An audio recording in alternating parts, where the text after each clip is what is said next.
Okay, good morning, everyone. So I'm Aris Reginaldo. I'll be your moderator this morning.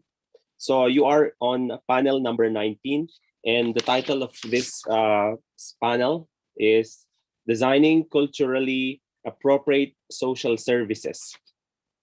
We have three presenters today. I'll just run down the names of these presenters and the titles of their presentation.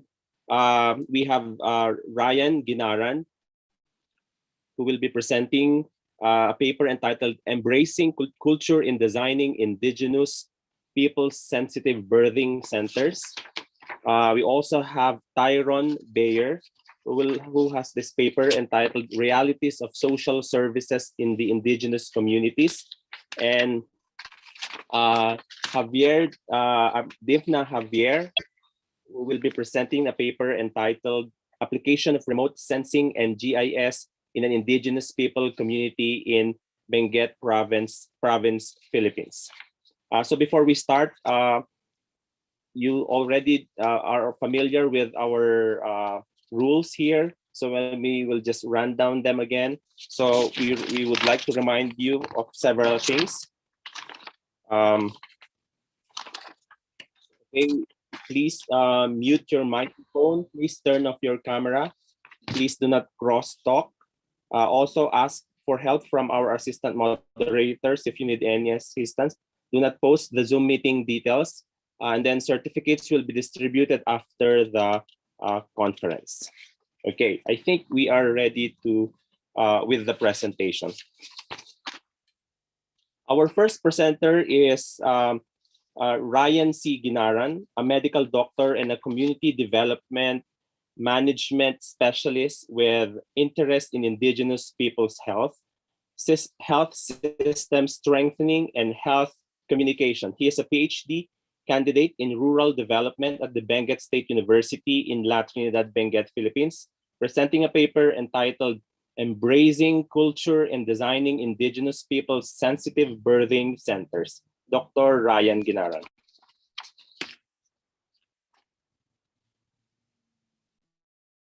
Maptangja ako, sunsikata janamin. I am Ryan Camado Ginaran. I'd like to share this paper on Embrace, co-creating intercultural birthing centers with indigenous communities. So as a background, the Cordillera Administrative Region has recorded 95% facility-based deliveries. That's according to our DOH regional office in 2017. And that's quite a high number. We wonder where the 5% is and why are there still mothers or pregnant women uh, delivering outside facilities or hospitals. Also, there is a joint memorandum circular of the DOH, DILG, and NCIP titled Guidelines on the Delivery of Basic Services to Indigenous Peoples or Indigenous Cultural Communities, which outline basic guidelines on um, how we can integrate culture sensitivity in health facilities and in other aspects of the local health system.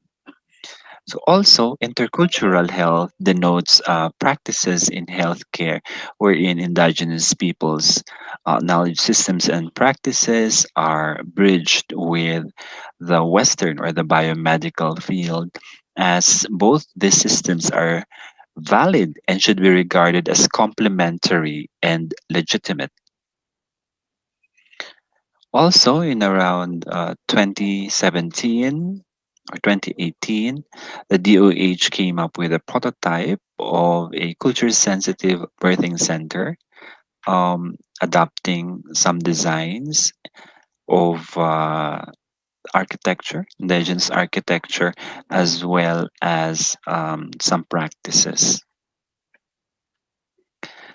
Further, I personally wanted to know what is a culturally sensitive birthing center for indigenous Cordilleran clients, and can we come up with a framework that can aid the local health offices um, in designing culture sensitive birthing centers for their indigenous clients. As to methods, this is basically qualitative. In 2017, I started gathering data with key informant interviews and focus group discussions. Over the years, over the past 3 years, we conducted also culture sensitivity trainings, and I looked at journals there, and document or literature review, as well as inputs from a study from my dissertation on culture sensitivity in Cordillera also. So as the results and discussion, of course, we know that um, indigenous health in the Cordillera is multifaceted. In assessing indigenous health concepts, it goes beyond physical and mental health. It it also gives premium to social or relationships, harmonious relationships with the community, as well as the environment, as well as the spiritual world. Okay, and so through thematic analysis, I came up with the Embrace framework to focus on some areas, okay, areas of concern when we want to devise a culture sensitive birthing center. And Embrace talks about, both the intercultural nature of things from with the indigenous and the biomedical, and that should be embraced, no, together. So E is for environment, M is for material culture, B is for birthing positions, R is for rituals, practices, and beliefs, A is for attitudes, C is for community involvement, and E is for efficiency measures. So environment, this would pertain to designs, visuals, even spaces for practices or rituals that can be provided within the environment of the health facility. Some women talked about very clean facilities because they would deliver on the floor, so it's pollution free. Some women also talked about a wider space so that they can be mobile inside the place, okay, because inside the house you can be more free in moving about, and they wanted that feature also in the health facility.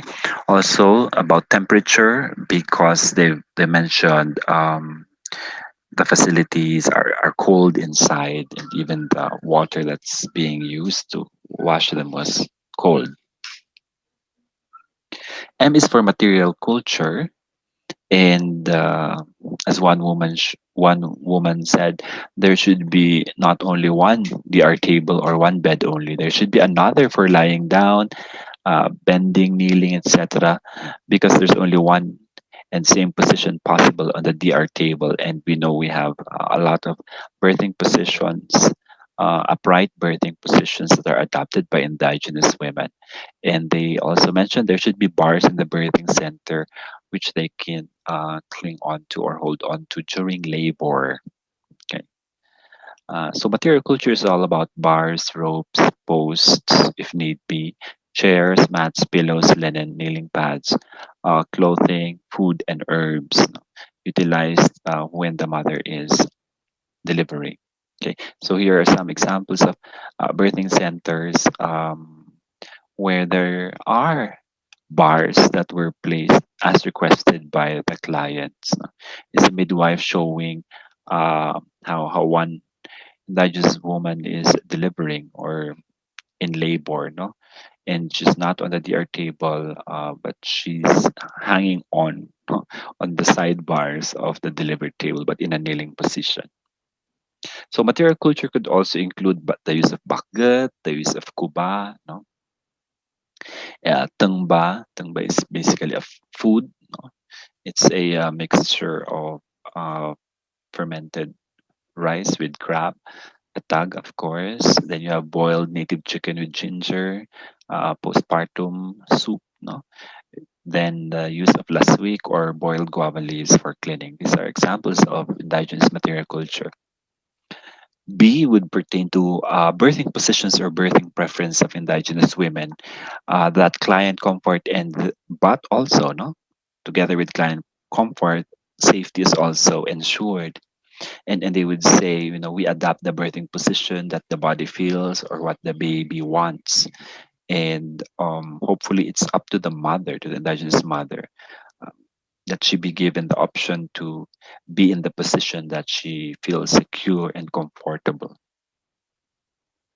And I think this is a study done by Dr. Palaganas, showing various birthing positions also in the Cordilleras. No? And these positions have also been mentioned by um, our informants, and that hopefully they allow this in the birthing center. R is for rituals, practices, and beliefs. For example, can the placenta be brought home, and not be taken by the facility? So the placenta is to be brought home to be buried because it is believed to be part of the baby. Mm, some facilities here in the Cordilleras allow this. They bring the babies to me. I breastfeed them. I think this is a practice of lang ai for surrogate moms, or yeah, uh, wet nursing rather, not surrogate moms, wet nursing, which is an indigenous practice also. Then you have other practices like gubgubao, which is practiced once the umbilical cord falls off. And it's nice that health staff are also participating, no? Being culturally sensitive, participate in the gubgubao, or the traditional naming of the baby, no? Where they are given the Igorot name. This is also apart from the baptism, the Christian baptism. Then A is for attitudes, which would pertain more for the provider, towards the provider issues. No? Provider sensitivity. These are statements being said by women. They even scold you sometimes. No? That the attitudes of the provider should be reflective of cultural awareness and competence. They should be nice and assist us gently. For some, they shout and insist what they want. And I guess this insistence should be examined if this is on particular cultural practices or so. And what is favored is a provider who knows and respects their culture and speaks the language. Also, the IEC materials are reflective of a culturally sensitive attitude of the healthcare providers. C is for community involvement, meaning the participation of people from the community and from their families. Okay? So, are they allowed to get in the facility um, and accompany the mother when delivering? Because there are times that you want a certain person to enter the delivery room. However, there are times when they do not allow such, as claimed by an informant. I looked for my husband, but it was my mother who came, so it was her that I clung on to when I delivered at the hospital. And at least they allowed someone to be with her. Also, our traditional healers, no? Can they perform rituals if needed in the health facility? And is this allowed? And do we provide the space for that? E is for efficiency measures, basically the CQI, continuous quality improvement, which is based on tenets of culture sensitivity or cultural competence. No? Issues of how do we better increase accessibility in getting the cultural barriers all out. How do we anticipate risks if we examine or accommodate cultural practices and we still see some risks that accompany it, and how do we address this? Also, client satisfaction, gathering feedback, capacity building for cultural sensitivity, policies which should be more culturally sensitive, and referral mechanisms. No? We entertain here referral mechanisms between both the traditional and the biomedical. Okay, there can be some mechanisms of referral between the two. So that's the embrace framework that we came up with.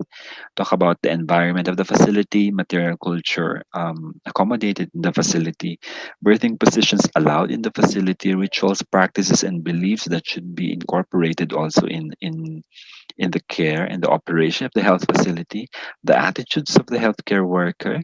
C is how we involve the community and the family, and E is for efficiency measures in checking still quality and safety within the healthcare facility as we become more culturally sensitive. Also, recently, 2020, and this is related to the Embrace framework, we came up with the 6 C's of culture sensitive action, which would involve one, looking into the character of the health facility, okay, so that the fields, no, um, of the indigenous mother, no, when she's in the facility, she would feel comfortable and she belongs. And these are really the environment, the designs, the visuals, etc. Another C is for count. If we are tracking and disaggregating data about these indigenous women, indigenous mothers, so that we can program, no? We can have a more targeted program for them. Another C is for closeness, which talks about how do we reach out to them physically, geographically, where are the health facilities built? Is it near the community, accessible to them? Another C is for communication. It's basically the linguistic strategy, so that our clients would feel that they are understood. You know. And another C is for that community involvement I've mentioned a while ago. Also in the design and operation of the birthing center, if they participate, okay, so that they would feel they are co-owner and they're active partners of the health facility. And sixth, which I guess is more important and where innovation can come in really, is the context and care, the social cultural aspect or the social cultural context. How do we incorporate the social cultural aspects of the community in the design of the health facility? Okay, so what are practices that can be accommodated and incorporated and provided for? I am cared for with integrity, and I am proud would be the sentiments that they would um, have after availing services from our culture sensitive birthing centers. So, yeah, in talking about transcultural or rather intercultural health for indigenous women, uh, we use 2 eyes, and one eye would be for clinical or the clinical eye, and the other more important at this time, as we have set already standards for the clinical, but we have not set standards for the cultural eye and cultural sensitivity together. Together, clinical eye and the cultural eye would give us a clearer 2020 vision on how to move forward and close the gap and be more culturally sensitive in our services. So thank you very much. Salamat Japasria.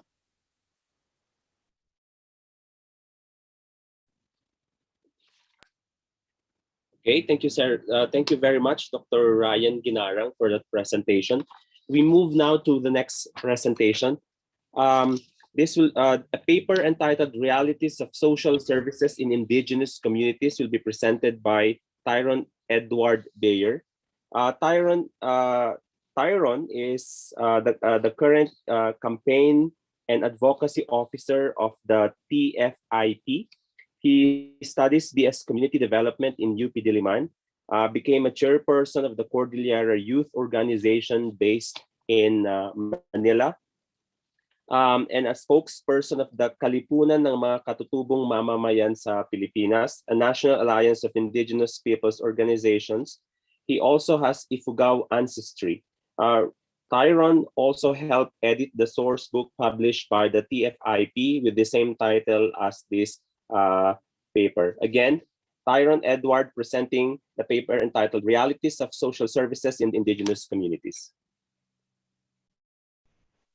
And mental health programs. Good morning to all organizers and participants of the Third International Conference on Cordillera studies.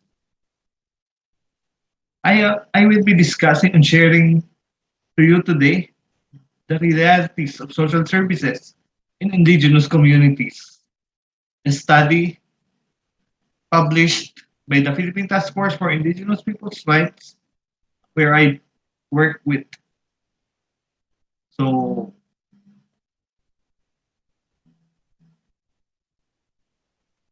indigenous peoples are among the most marginalized sectors, experiencing decades of deprivation of basic social services, including education, health, healthcare, nutrition, water and sanitation, electricity, shelter, and security. Billions worth of corporate investments to exploit and profit from the resources laden territories of indigenous peoples, yet they remain to be the poorest and lack access to basic utilities, infrastructure, and education and health facilities. Despite these glaring realities, there remains a dearth of research and documentation on the issues faced by indigenous peoples in relation to social services.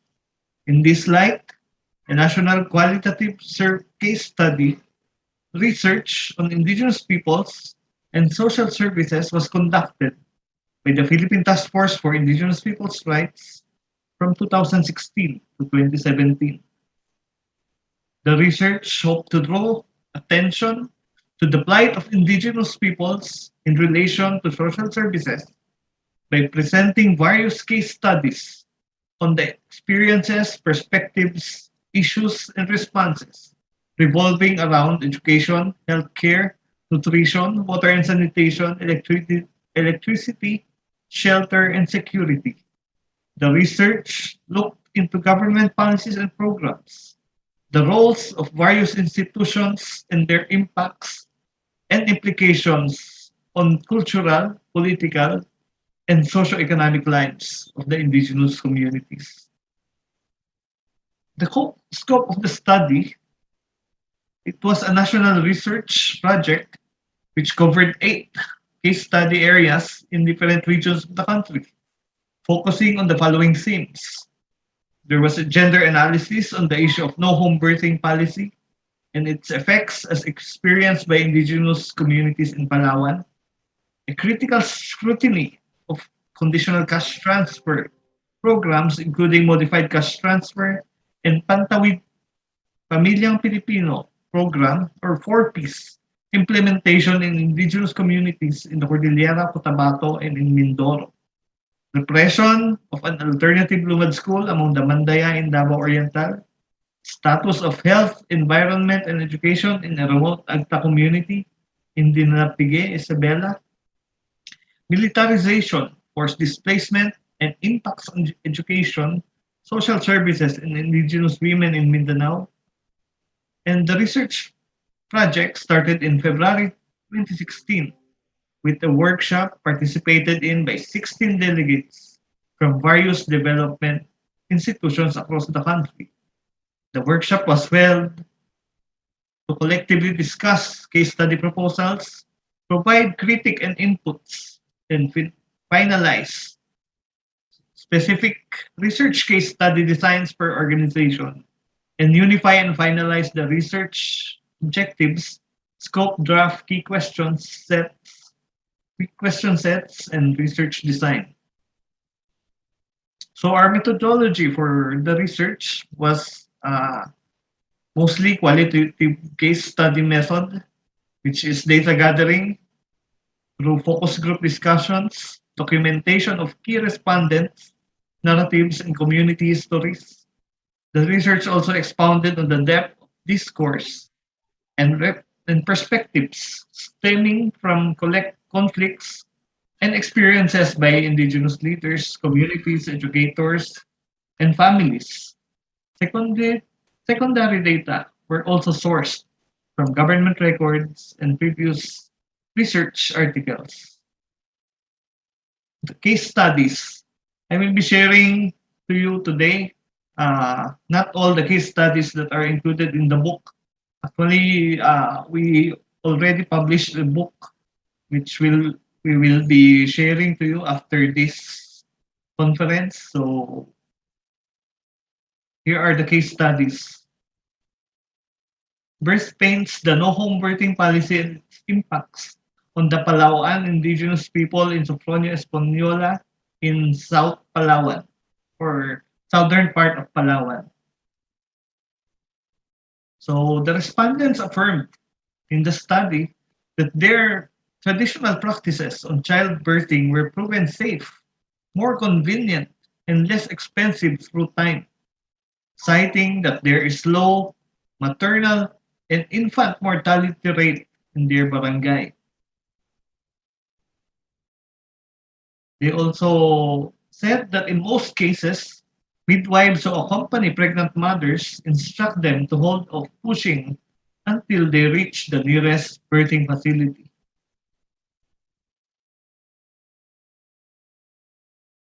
Government health facilities are lacking and undermanned. Moreover, bad road conditions and the far location of the RHUs or rural health units and barangay health centers make it difficult to implement NBHP or the No Home Birthing Program. And the implementation of the policy is also prone to exigencies of the current political climate. The NBHP has become an additional burden to the Palawan IPs, especially since the policy is blind to their conditions and is actually a stopgap solution to the graver and systemic problem that haunts the country's health system, which is worst in indigenous communities. Indigenous Palawan mothers refuse to give birth at the hospital because it violates their established culture on childbirth. Due to the NBHP, the rights of the IPs are disrespected, including their right to be recognized as licensed traditional hilot. The NBHP fails miserably in considering the condition of the IPs who experience extreme poverty. Because of the policy, IPs are forced to the wall by stripping them of their right to give birth at their homes, which is a more economical alternative to facility-based delivery. The next case study is the implications of CCT to cultural values, experiences, and perspectives of the Arumanan Namanug tribe in Cotabato province. The experiences they shared was there was inappropriate and non-exclusive selection process of grantees. Opportunities are there, but it became a source of envy for others, those who were not chosen to be part or to be beneficiaries of the program. And challenges in distance and process of getting money from the bank through cash card is very hard because they need to travel far, spend money while traveling, and yes, many of them are aliens to ATM technology. And not all skills and knowledge in family development seminars, a requirement for the continuing allotment of the CCT is appropriate for indigenous peoples. For example, is the insistence or imposition of birth control. And grantees bought traditional clothes out of the money from the 4Ps. So there was a little bit of uh, spending money for traditional clothes, which are very expensive or cost a huge amount of money for some. And participants viewed that 4Ps supported their dreams for the education of their children because of the encouragement of the program to send the children to school, or it's also a requirement actually. And for the Kantawid 4Ps program or CCT in the Cordillera, from the perspectives of indigenous women, the narratives from indigenous women echo the divisive and alienating effects of the CCT process and how the responsibilities and compliance with conditions before cash release have burdened women. Women also lament how indigenous values such as community cooperation and self-reliance were undermined, causing division, especially in indigenous communities that rely on positive values and solidarity mechanisms to survive the long-running government neglect in the provision of social services in communities. And of course, the CCT remains as a dole-out mechanism that inhibits genuine development as it disempowers women. And worse, the CCT has served as a channel of intimidation, militarization, and political patronage fraught with anomalies and corruption. The picture here is a comic strip, which is in the Ilocano language, but it tells about the husbands of the wives or of the women who are direct for-peace beneficiaries are talking about cleaning the road, which is one of the requirements or one of the expectations of the uh, TSWD or the Municipal Welfare and Development Office that facilitates the distribution of 4Ps or CCT. So they tell that they clean the road or the pathways even without the CCT program, and they do it through cooperation. But now some of those were not included in the CCT program don't want to clean anymore because they said that oh, it's the duty of the CCT beneficiaries now. So one man said here that the angkas, which is indigenous practice of the Kalinga, is no longer it's no longer applied in the when the CCT came or when the CCT uh, and NCCT as instrument of pacification and state control for the Mangyan. It says that results showed in their study that conditional cash transfer programs have a more insidious effects on the social, political, and economic structures that underpin Mangyan communities. Over and above the weaknesses and anomalies documented here and elsewhere on the implementation of CCT's structural impacts, which are often overlooked in favor of measurable indicators, are more often than not overlooked. And of course, there's the uh, element of pacification due to the counterinsurgency uh, characteristic of the program, beholdenness to a benevolent state, and disintegration of indigenous community structures, and of course, the encroachment of market forces from outside the community, and of course, the illusionary sense of agency.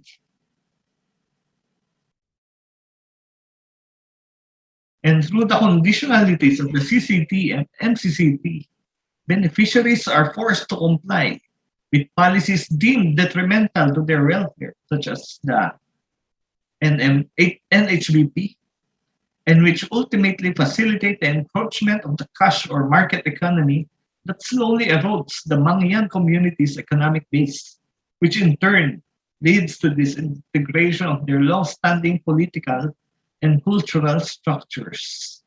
At the same time, these programs create an illusory sense of agency without affecting substantial systemic reforms or changing the context of poverty in Mangyan communities.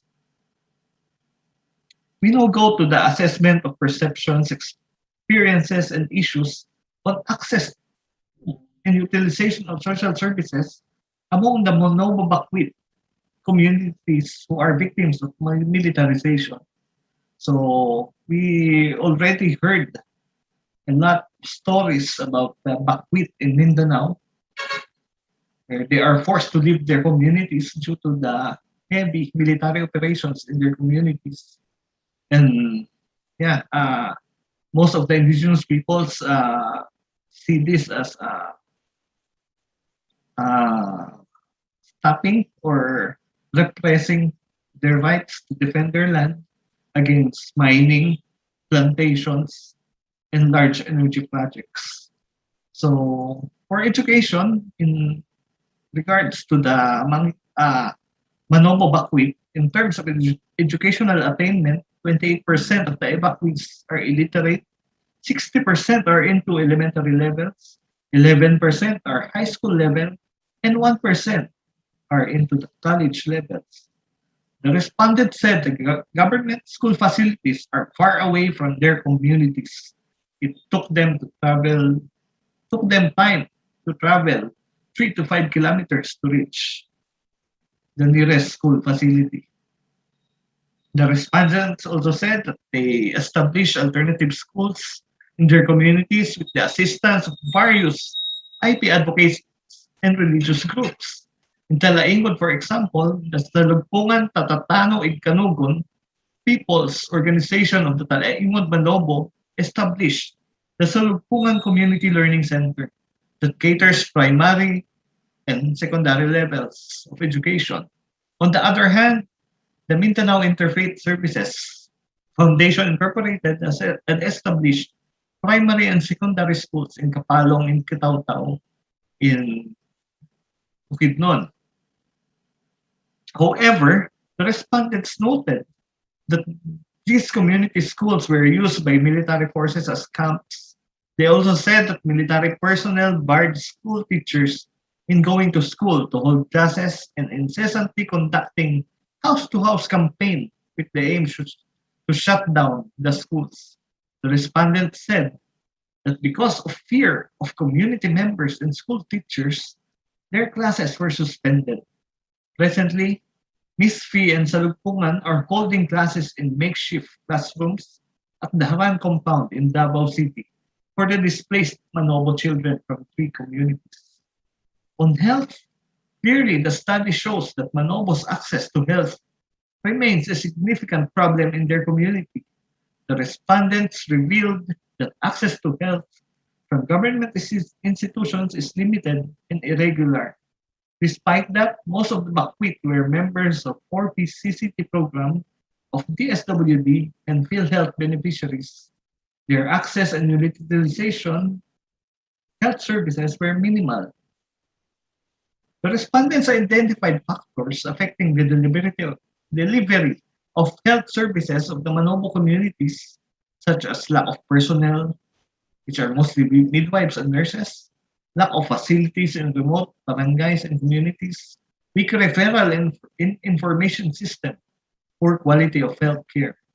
In the case, in this case, the research observed the high churn out of access to health services to Manobo Bakwit. It was actually attributed to the efforts made by different institutions inside the evacuation camp. There can be seen through high percentage of access to postnatal care services, immunization of children, nutrition, birth delivery, and family planning. If not for the occurrence of buckwheat, these Manobo communities would not be able to avail health services that are relatively worthy being provided by the health personnel from the hospitals and other support groups in the city where they evacuated. And the last case study, which I will be sharing today, is on the community-based renewable energy systems in Ngibat Tinglayan, which features the history, experiences, and practices of the Ngibat community in the establishment and management of their local microhydro energy system, a pioneer in the Cordillera region. Actually, this is a case uh, of a people or a community uh, initiating their own needs or their own services for their community. It looks back to the struggle of the Kalinga people against large dams that threatened to destroy their land and life during the 1970s, which led the Butbut people to establish community-based renewable energy systems as part of the collective community response against corporate control.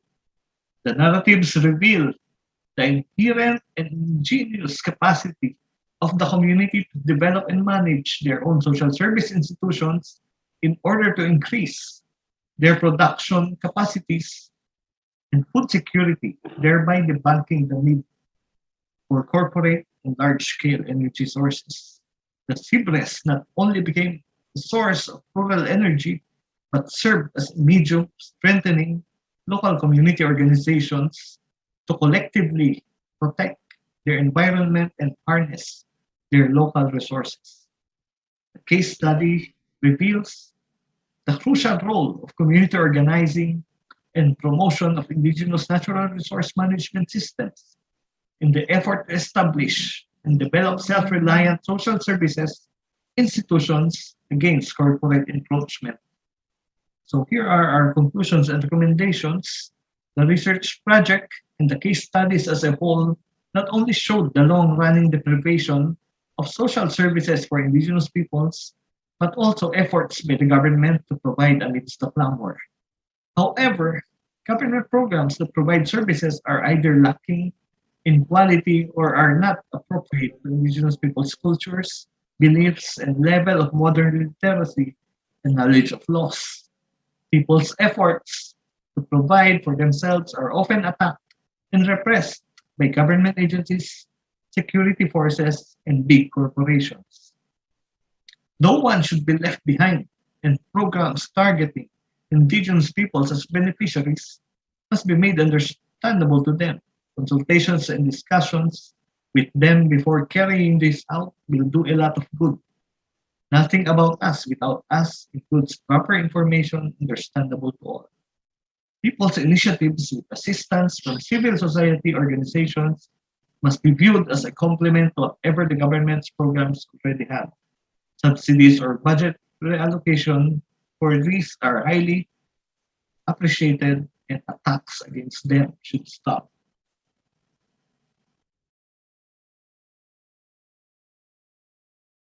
Thank you.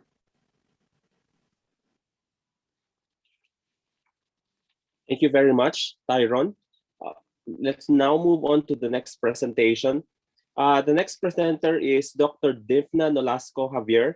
He earned her BS and Master's degrees in geology from the University of the Philippines and her PhD in Geographic Information Science from the University of New England in Australia.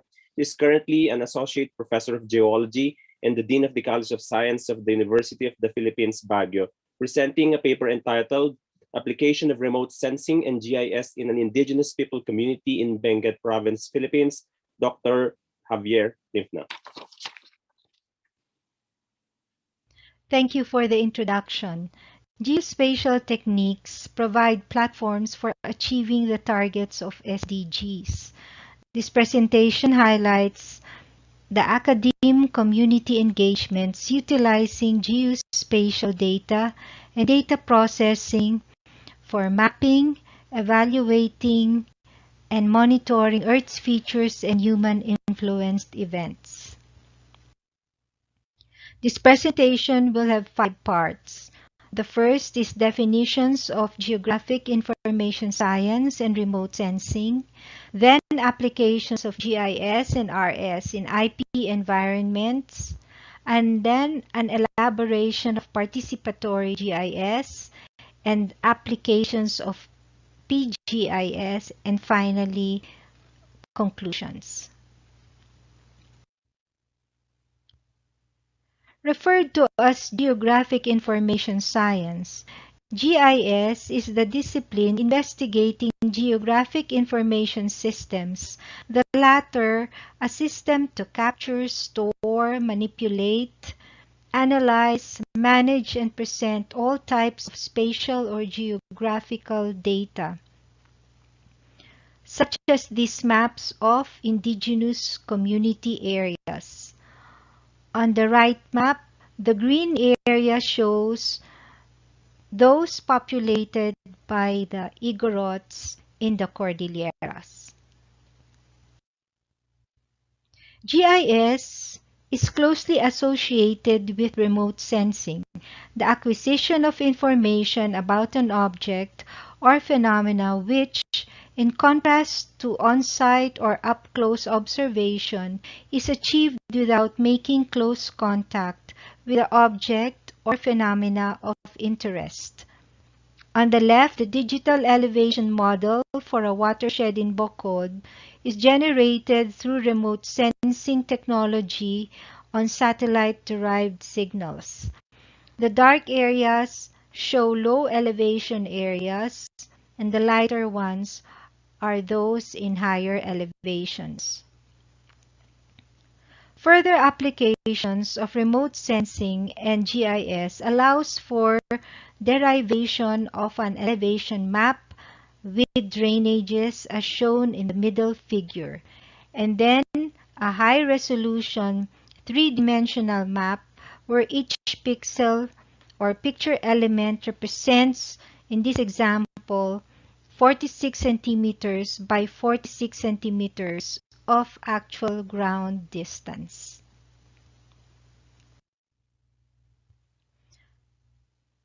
Let's now look at some applications of RS and GIS. GIS-generated maps can help local communities to visually track and recognize changes, trends, and patterns of infections of COVID-19, for example, and other local data sets and other broad data sets that differ over time. Such example is this map generated by colleagues from the Department of Mathematics and Computer Science using data from the Baguio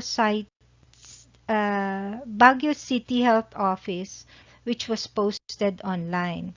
Such information guides planning and tracking disease intervention initiatives, or when issuing and updating travel advisories for informed decision making. The red areas show the highest cases in the northwest corner.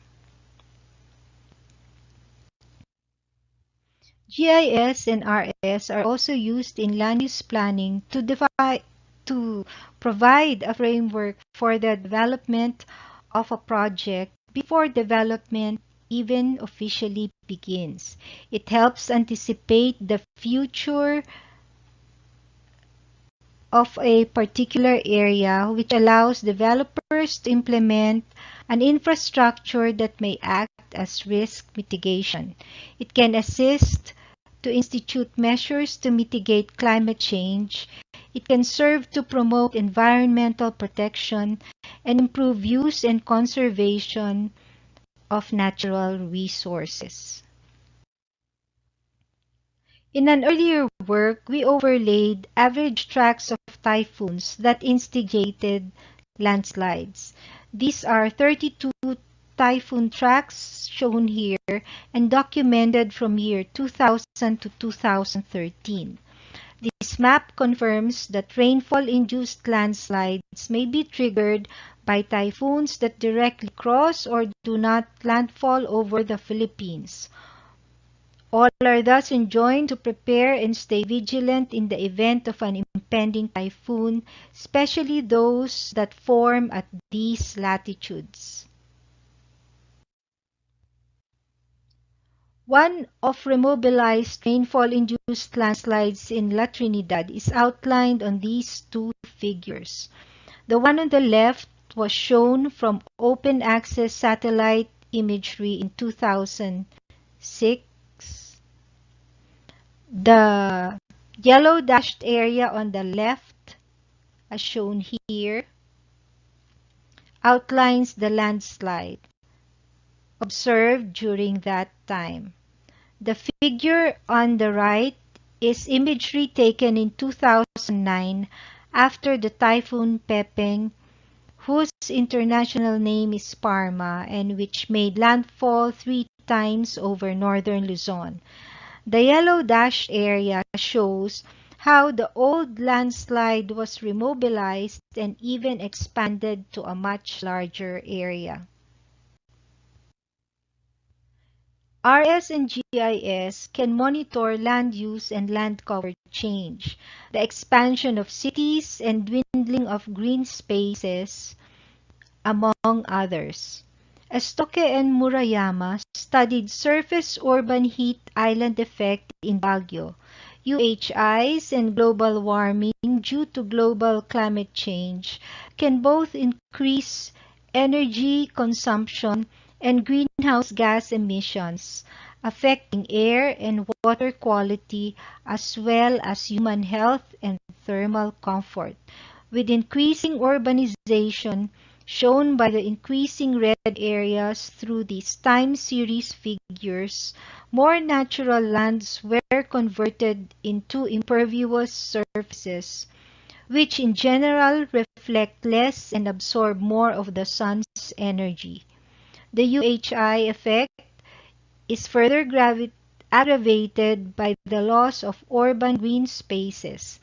The reduced vegetation cover increases surface and air temperatures because of the diminished cooling capacity of vegetation through evapotranspiration. Additionally, with reduced urban green spaces, air quality in urban areas may likewise decrease as this translates to lesser oxygen that could absorb harmful gases and pollutants. More research and practice are now adopting participatory GIS. PGIS is perceived as a means of indicating local and indigenous knowledge with so-called technical expert data. More efforts are underway towards adopting participatory mapping processes that produce spatial information to support a community bottom-up approach in decision-making, and to combine community mapping with GIS technology to capture people's spatial knowledge into digital maps that could be incorporated into development planning. Predisposing geologic features, together with high rainfall and human activities, have placed the Tublay municipality in Benguet at high risk for landslides and related hazards. An updated and higher resolution landslide susceptibility map could thus potentially aid in decision-making related to emergency measures following disasters, or in the conceptualization and design of rehabilitation and mitigation measures. With interpretation of maps, aerial photographs, and satellite images, complemented with field surveys and review of historical archives, we resorted to key informant interviews in generating a landslide inventory. Although informal, key informant interviews were essential, especially in identifying landslides that over the years may have been covered by vegetation or by infrastructure. The presence of the KI during field surveys was instrumental in at least 4 functions. 1. Introducing the field team and the research to stakeholders. 2. Communicating in the local language. 3. Advising about safe access routes to landslide-prone and stable areas. And 4. Identifying old landslides. The KIs provided vital assistance in building an accurate landslide inventory on which subsequent spatial analysis was based. The output is shown on the right. The red and orange areas were modeled to have high to very high landslide susceptibility. The project of Tenorio and Gonzalez in 2013 was dedicated to community mapping activity of root and tuber crops. the nutritional content of root and tuber crops was recognized to help improve malnutrition, especially in impoverished communities. Community engagement was implemented to ensure that all those involved in the mapping process would have, quote, a higher level of acceptance, a deep sense of ownership of the activity, and the commitment to bring the activity into fruition. The community was asked to draw the household streets, landmarks, and the location of root and tuber crop areas on extant barangay maps. The latter were sketches, drawings based on perceived location of roads, rivers, and sitios surrounded by mountainous areas. The satellite image printed on a tarpaulin was then shown to the participants. At first, the people expressed their inability to interpret the image and their perception that it was an abstract picture. After further scrutiny, they re-examined the barangay hall, school, churches, road intersection, and rivers that were previously located. They traced roads, sitios, barangay boundaries, landmarks, and of course, root and tuber crop areas. Tenorio and Gonzalez reported that while some barangays did not fully appreciate the GIS tool and output, others expressed that the process truly empowered them, and this sense facilitated their involvement in the process of map making. It gave them a sense of power, authority, and control over their knowledge and aspirations for themselves and their community. This is the community map output for Barangay Amlimay in Bugyas Municipality. Rivers are in light blue, shown here on the top part and on the left side of the photo. Roads are in dark blue, right through the image. Red triangles are the facilities like schools, barangay halls, etc. The orange areas are the root and tuber crop areas. Participatory 3D mapping, or P3DM, integrates spatial information and indigenous geographical knowledge in the form of three-dimensional large-scale physical relief models, as shown on these photos. These models are subsequently captured in digital form. P3DM has been used among indigenous peoples under the auspices of the Department of Environment and Natural Resources and occasionally the Office of the Presidential Advisor on the Peace Process. Based on the work of Rambaldi et al. In Balbalan in Kalinga, participants from all administrative units and barangay captains constructed a 1:5,000 scale geo-referenced model covering an area of approximately 70,000 hectares. Quote, contours for the area were obtained from maps produced by the National Mapping and Resource Information Authority and blown up to the desired scale. Local participants traced contour lines on rubber sheets, cut them out, and pasted them on top of each other, thus forming the scaled relief of the entire municipality. Land use and land cover, settlements, and a number of other features were later depicted. In doing so, data including names of features were discussed and agreed upon. The 3D model served as a comprehensive, detailed visual representation of the entire territory of the municipality, therefore adding transparency to the process and reducing spaces for subjective interpretations. Features were identified and located by the participants according to commonly agreed criteria. Through this exercise emerged the promise of resolving long-lasting boundary disputes. From the disputed boundaries on the left figure emerged preliminary negotiated boundaries shown on the right figure.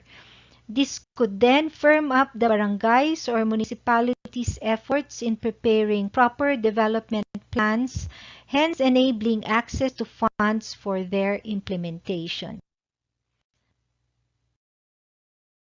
In conclusion, like any new technology, rapid development in RS and GIS is driven by the perception that technology advances people empowerment.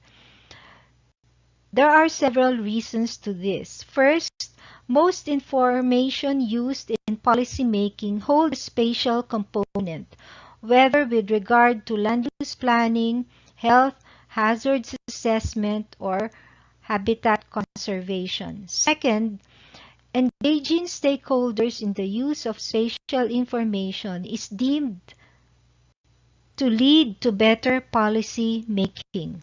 Third, as Wood argues, this policy-related information can be analyzed and visualized spatially, and the resulting output can convincingly convey ideas and persuade people to accept such ideas.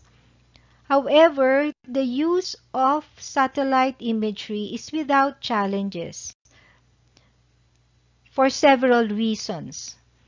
On occasion, actual boundaries, for instance, barangay boundaries, may be different from the referenced or agreed upon boundary.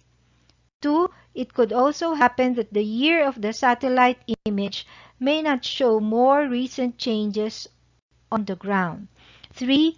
Image resolution may hamper recognition of constructed structures and changes in the area.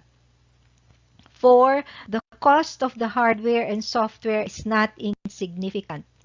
5. More experts and practitioners need to be trained and or convinced to come on board. 6. Data privacy may be an issue. And 7. Misappropriation of knowledge may likewise be a concern. The term participatory GIS, sometimes called public participation GIS, was derived from the essence of engaging citizen participation. PGIS widened the notion of participants or users to include the public and particularly marginalized groups, including indigenous peoples. Its effectivity has been tested, however, on the ground. Still, this needs further validation as varying socioeconomic conditions, different cultures, and diverse environmental conditions may affect attitudes towards the adoption and implementation of RS and GIS or PGIS.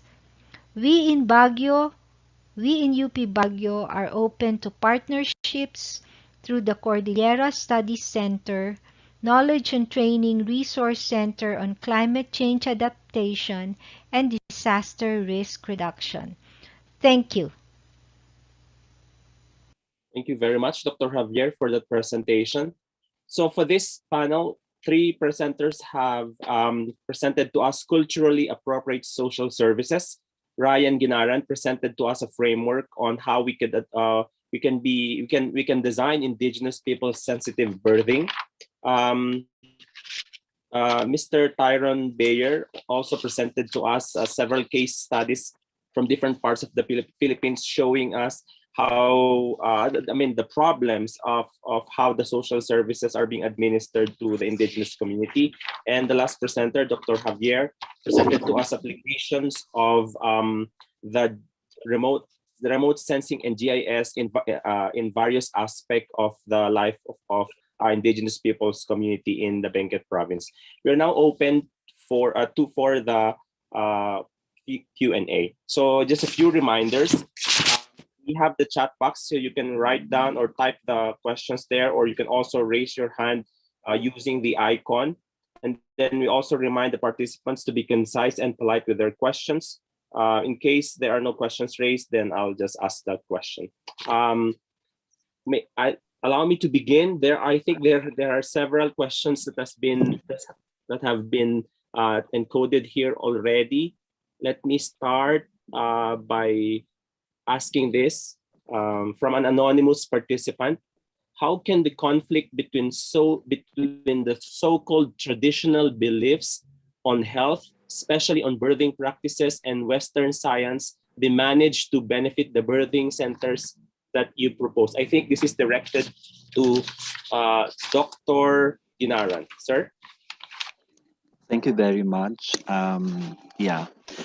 Just like any service that's being provided, it should really be client-oriented. That is the basic question here. How client-oriented are our services, which are patterned not from traditional and indigenous models of care? So what I would say in response to that question is there should really be negotiation, always, no, cultural negotiation, and the interculturality of it is missing here. For example, what I was expecting is if there is a government program being implemented in indigenous communities, what is their tool that they use to say that it's culturally sensitive? We have not developed any tool akin to a gender and development tool that comprehensive, and I would have wanted there's also a tool like that really incorporates IP and community participation practices, etc. We need an institutional tool like that should really put premium into IP participation, because again, when you talk about being culturally sensitive, it's very area specific and culture specific. It cannot be generalized. So this should be done at the community level. Thank you. Okay, thank you so much, sir. The next question is addressed to Dr. Javier. A question from Regina Reyes. How can local government units avail of the researches that you produce in order that this will be used in localities? Also, can you train communities to use these technologies?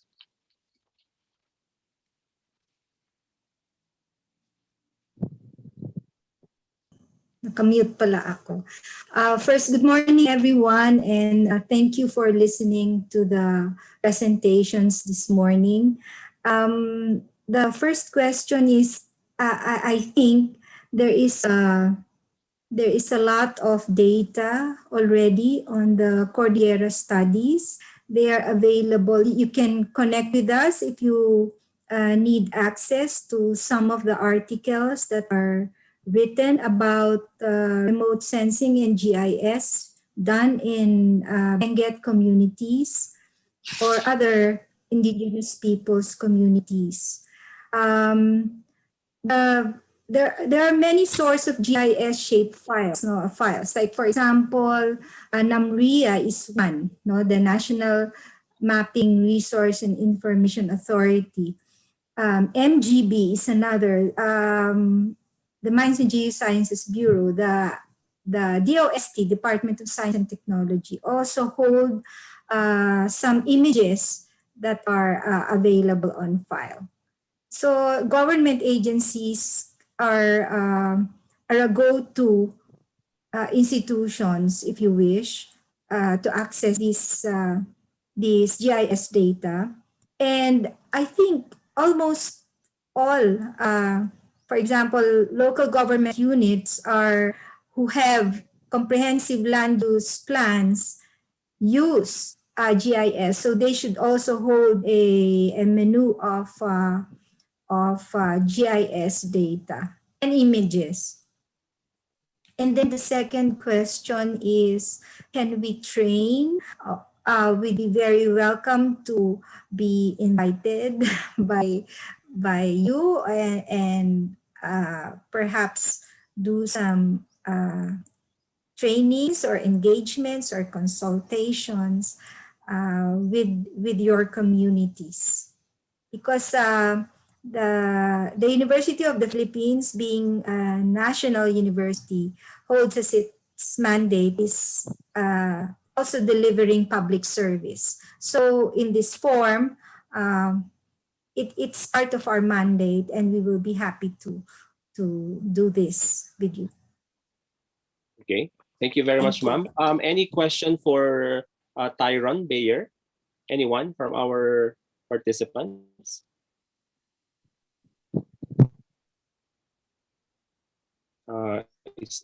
I'm just checking if someone is raising his or her hand. Meron po ba? Okay, mukhang wala. But so allow me to ask a question briefly to Sir Tyron. Sir, how can we reach the government in terms of this vast of information that we already have? How can you make sure na makakarating talaga sa kanila to, and then action may be given by the government? Okay. So, syempre unang panggagalingan ng information ay sa mga communities mismo. At mas magandang sila yung lumapit sa government offices. Ang role siguro natin bilang academicians, development workers, civil society at mga government employees ay i-facilitate yung pagpunta nila, paglapit nila sa mga government agencies para hingin yung mga ganitong serbisyo. Pero yun nga, may available services naman. Pero ang problema kasi yung pag-abot yung kung paano aabot sa indigenous peoples communities, lalo na sa malalayong lugar. Siyempre, halimbawa yung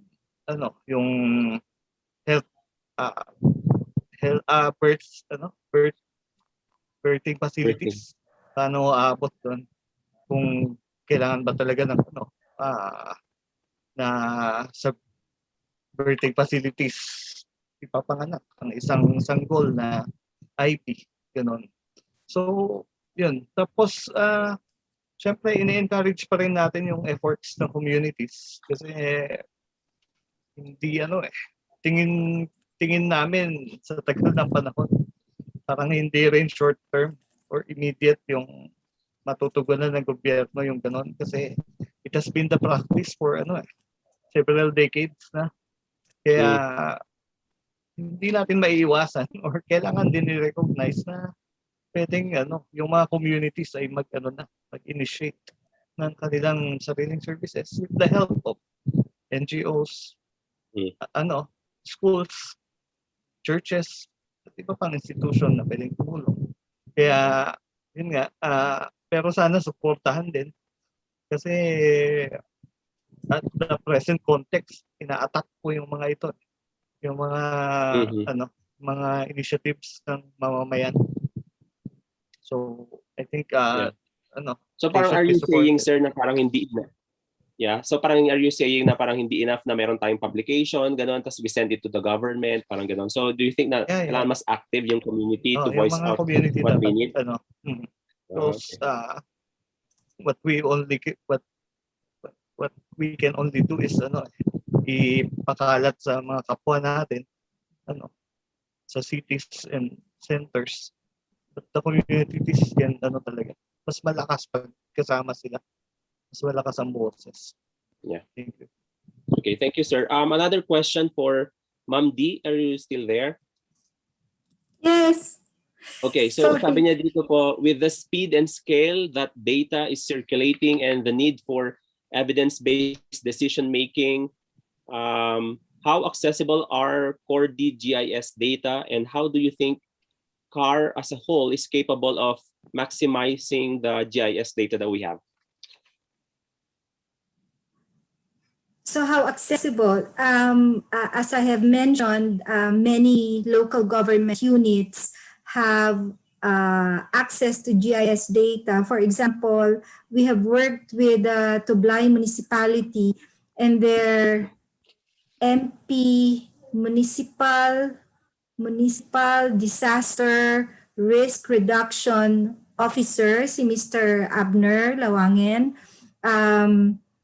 has training in GIS. So I understand even the provincial DRRM office have a core of GIS trained personnel, and I think you can approach them too for that matter. Municipal and provincial DRRM officer would have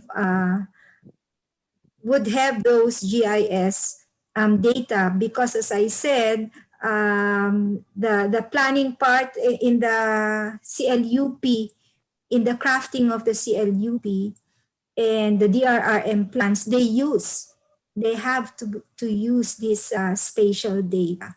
So I'm pretty confident that they have access to them. Or you can come over to the College of Science or the Cordillera Study Center or the Science Research Center in the College of Science, specifically if you wish to have access to them. Also, the Department of Science and Technology, specifically the ASTI, the Advanced Science and Technology Institute, would also have access to imagery. But of course, some can be availed of for free, but I'm not sure for the other type of imagery. It would, I think, depend on the recency and the resolution. And then, of course, there are also companies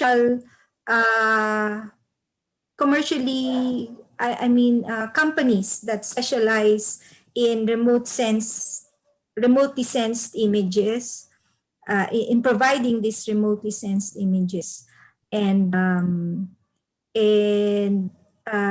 they can also be an option. And GIS companies, there are also GIS companies in Manila, actually. And the other question, ma'am, they asked that how do you think CAR as a whole is capable of maximizing the GIS data? Are we capable, or should we be capable? Oh, definitely. I have seen some CLUP maps. That land use map from La Trinidad is evidence that there is a capability. I have many examples from Baguio. They have a map of sinkholes in GIS, a map of faults, a map of health centers, no, or road systems, etc. They have this information available. Maybe it would be good to reach out to them. Okay, so thank you so much, Dr. Javier. Another question for Dr. Ginaran. The question is, what's the response of the local or provincial health leaders about your project of birthing centers? Or maybe did they respond at all? And how, if yes, how did they respond? Yeah, thank you. When it comes to facilities po kasi, DOH sets the standards. Then of course LGUs have the option to localize it. Meron namang may nakita tayo mga LGUs, no, who really respond, no. They integrate practices, they integrate yung mga use of material culture, the use of bars, for example. They listen to their clients. Yeah, sometimes these innovations contradict, no, the national standards set by DOH. So that's where the cultural negotiation could really happen, in that iba-iba po ang ideas din sa DOH, but in general they should be more accommodating, no. So yun, it's still a continuous negotiation, no. Kasi kung may national standards, these national standards are usually set for, Manila type of environment, flatlands, and the culture is not indigenous. So it's up to the LGUs to innovate and localize, and the regional DOH offices to support those innovations and lobby for those culturally sensitive innovations at the local level sa national or central office. Yeah, but in your case, sir, have you seen any specific response Yeah. From the people that you interviewed, probably? Yes, we've seen basically some innovations already being set, no? Yun nga, yung pagko-construct ng mga handbars, wala yun sa standards ng national government, no? Kasi gusto ng mga babae nakaluhod habang nagle-labor or may hinahawakan, may kinakapitan. So may mga LGUs na naglalagay ng ganon. Minsan, pag dumarating na yung regulation ng DOH, sasabihin nila bawal yan, bawal ito, bawal yan. Kasi stricto yung standards. So doon talaga nagko-conflict. Yeah. Okay. Just a follow-up question, nabanggit nyo kanina yung parang sa ritual. Pero na din ba kayo na-encounter na community na gumagawa na habang nanganganak yung babae tapos may gumagawa ng ritual sa labas ng facility, health facility? Yeah, anecdotal before. So ito depende kasi kung sino nag-head ng institution if he or she will allow it. In the lack of or in the absence of culturally sensitive policies, no, nagiging depende doon sa head of the facility kung i-allow niya or hindi. Meron before, no, in some hospitals, in a particular hospital, magse-set up ng pwedeng dirty kitchen where rituals can be done, no, malapit sa labas pero sa tabi ng pasilidad. Meron din yung within the facility, no, depending on what practice inaalaw nila, no, pag may mga prayers or something like that, inaalaw naman nila. Depende kung tinitignan din kung harmful ba doon sa pasilidad or hindi. So may ganun.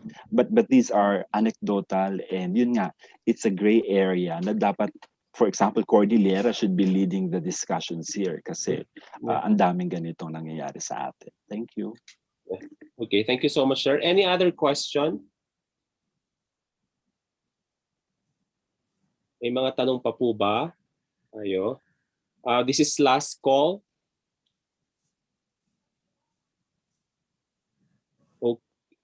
Okay, meron pa. Bago ba to? 12:10. Yep. Wala na. Okay, mukhang wala na. So thank you very much, Tyron Bayer, Dr. Dimfna Javier, and Dr. Ryan Guniran for a very fruitful presentation.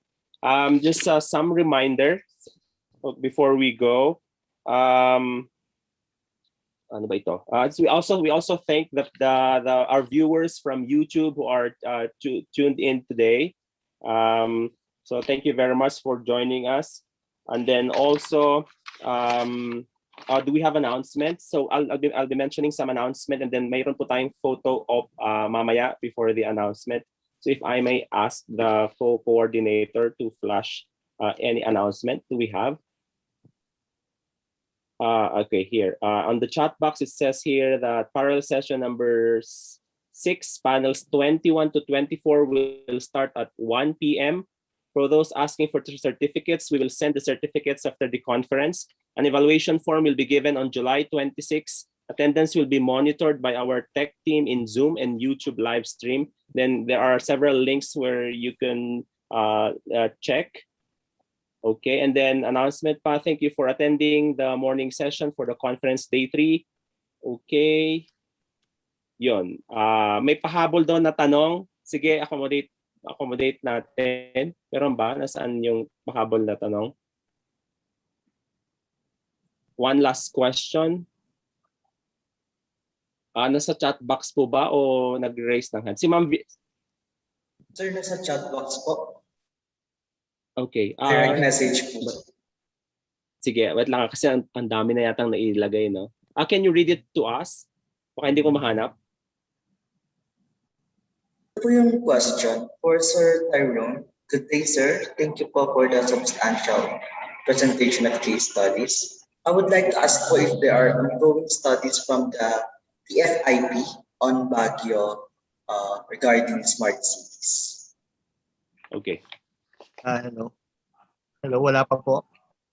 Pero kung ano naman, if you want to propose one, pwede naman.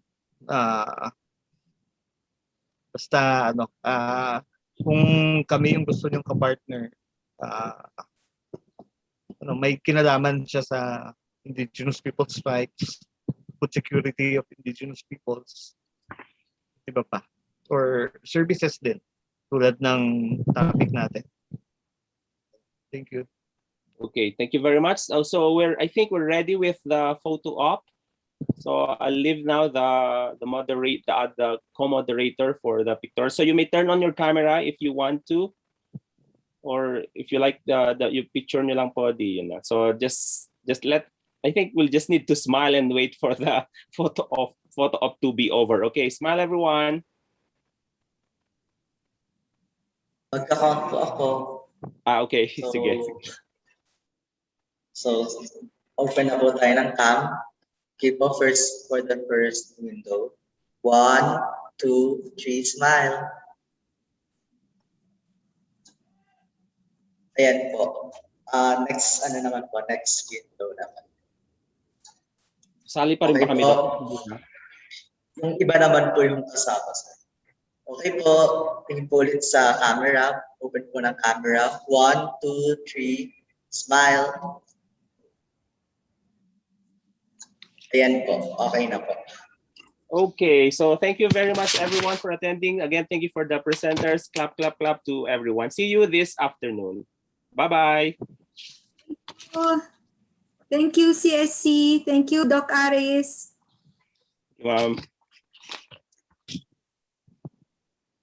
Neil, may recording naman tayo, di ba? Yes po sir, meron po. O hingi Sige ako po. kasi ang hirap mag-notes Sige, sir. ng discussion sa dulo. Sir, send ko po sa inyo. Okay. Bye po. Bye. Bye.